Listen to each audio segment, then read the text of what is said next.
Good afternoon, and welcome to Eye on the Islands. I'm your host, Derek Gabriel, and with me this afternoon is Commissioner Albert Bryan of the Department of Labor. How are you, Commissioner? I'm well, Derek. How's everything going? Good, great. Glad to have you. Of course, we know that there's some exciting things going on in the Department of Labor, so of course we want to talk about that. And more importantly, we want to discuss how some of the budgetary constraints that are going on this year, both nationally and locally, will affect some of your programs.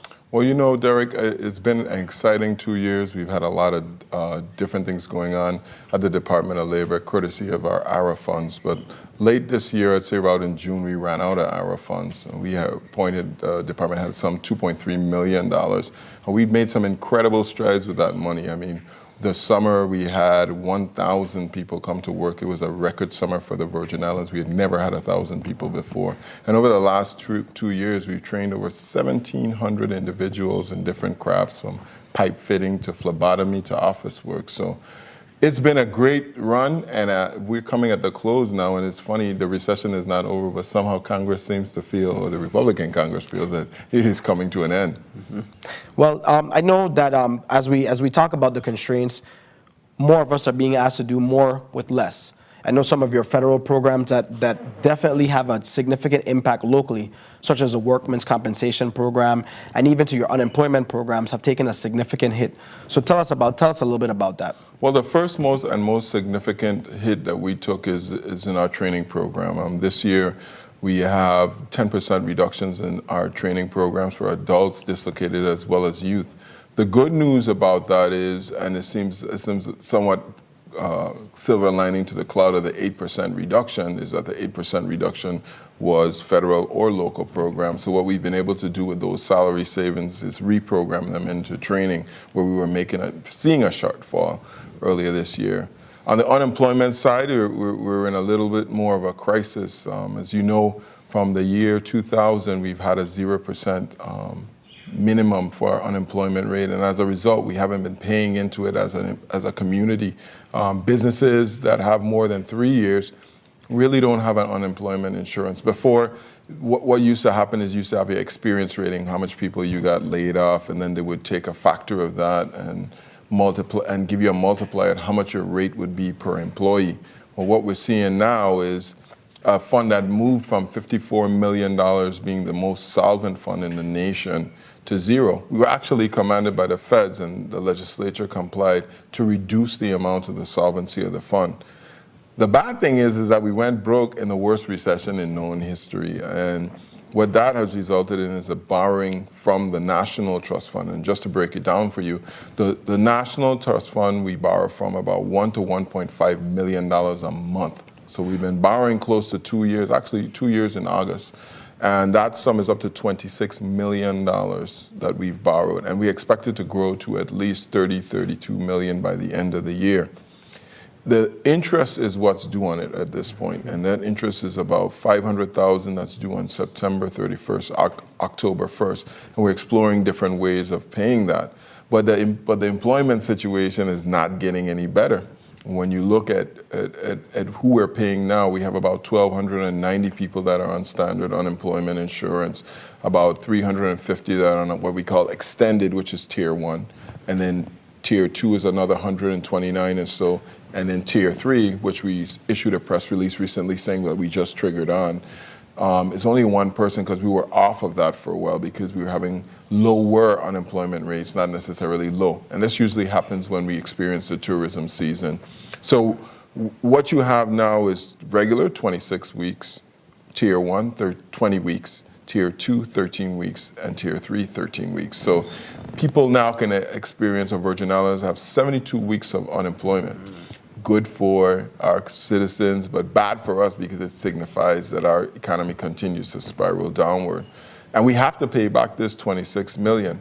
Not only that, we have to stop borrowing. So we're going to be looking to go to the legislature to get a little increase in those rates. People haven't paid them for over 10 years now. So we're going to get a little increase in the rates to see if we could start at least satisfying the yearly demand. Now, only this first 6 months are paid out of the local pot, so we're only responsible for the first 26 weeks. And just to bring it all into perspective, we went from distributing about $8 million a year to 30 million a year. Oh, wow, significant increase. Significant increase. But what you have to think about is unemployment insurance is important for families and homes and making sure that our citizens survive, but that's $30 million that wouldn't be in the economy. And that's also important too, because that keeps people working.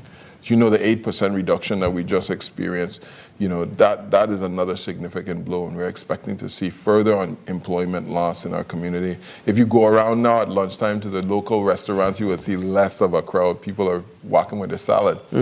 And we also are expecting some layoffs to come from Caneel Bay, which will impact the St. Thomas unemployment rate as a result of they closed down for 2 months to save some money on the season. So there's a lot of things going on. We're going to see a little pickup with Hovensa. They're going to have some work later this year, as well as a Home Depot, but nothing that'll clearly impact that unemployment insurance liability at this point. Because Hovensa and the government are the two largest employers in the territory, 10,000, and then Hovensa has about 1,400 individuals, and both are under austerity measures. Hovensa recently laid off. The government is on reduction and limited hiring at this point, limited hiring freeze. So it's not looking good looking forward into 2012. Hopefully we'll turn that corner in 2012, and I am looking forward to the season because Marriott will open back up. Home Depot is going to open, and maybe people around Christmas will start feeling some Christmas cheer. We start spending some money again. Definitely. You touched lightly on partnering with some of your private partners, especially some of the bigger ones like Hovensa. You alluded to, of course, your EDC beneficiaries.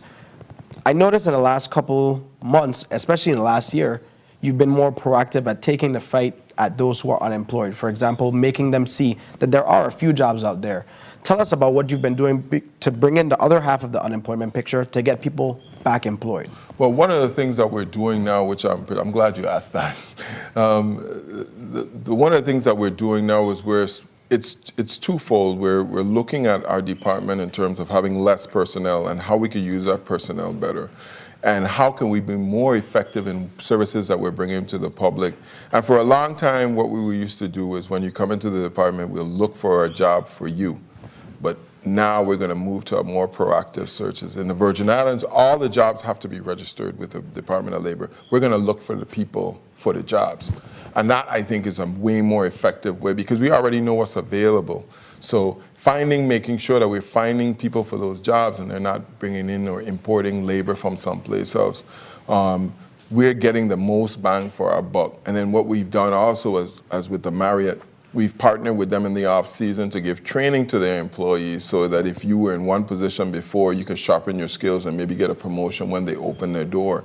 With Home Depot, partnering and doing job fairs so that we could provide computers and access and assistance to our residents who don't have computer skills and would like to work for the organization. Those are the type of things we're doing. And then extending also opportunities to our small businesses by providing OJTs, on-the-job training. So we share the cost of the employee for a limited amount of time and get people in. We also been using our summer money a little bit more effectively, concentrating on our out-of-school youth, as well as those summer students that have just finished college, giving them the chance to have an opportunity and switching that focus from government into private so people could get permanent jobs. We actually had a student that was picked up by WTJX after just a couple of weeks working there. So those are some of the success stories that we're hoping to get more of in the future. We also have a small reentry program. It's part of our not only connecting people back to the job out of prison, but it's actually an anti-crime movement. So making sure that they get housing, connecting them to human resources, human services, making sure that they find jobs. And we're looking at a new program where we could use work furlough and prison release to start to get people who may be incarcerated a taste of the work world at a reduced rate for our business clients, our business people as well. So having a way for small businesses to share costs with the government in order to create employment is the way we need to go, I think.